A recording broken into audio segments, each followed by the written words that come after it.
রসিয়া ও আমার রসিয়া বন্ধুরে তুমি কেন কোমরের বিছা হইলা না আরে স্বামী বন্ধু বয় কি হয়েছে? মন খারাপ কেন? কি রে বন্ধু তোর মন খারাপ কাই আব্বা আমার ঘর থেকে বাইর করে দিছে, কইছে এত বড় একটা পোলা হইছ, বাদামের মতন গরজ, শিক্ষাগত যোগ্যতা সবকিছু তোরে সব দিলাম, তুই একটা চাকরি করে নিজের পায়ে নিজে দাঁড়া। চাকরি করবো না, খালি বাপের হোটেলে খাইবো, এই কারণে বাপে আমার বাড়ি থেকে বাইর করে দিছে। আমিও বাইরে পড়ছি, এখন রাস্তায় আসতেছি।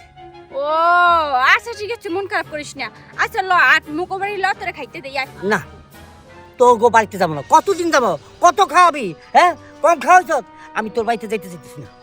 আহারে কোনো কথা কইলি বন্ধু আয় বন্ধু আইয়া যদি বন্ধুর পাশে না থাই তাহলে কিসের সাইডের বন্ধু কদি আটলা কোনো সমস্যা নেই আয় আচ্ছা বন্ধু, বো আমার একটা কথা কত, এই যে তোগো বাড়িতে মাঝে মধ্যে যখন যাই, ওই যে আমার খাইতে দেয়, তখন হঠাৎ করে দেখি কুত্তা ঘাউ ঘাউ করে ওঠে, কারণটা কি রে?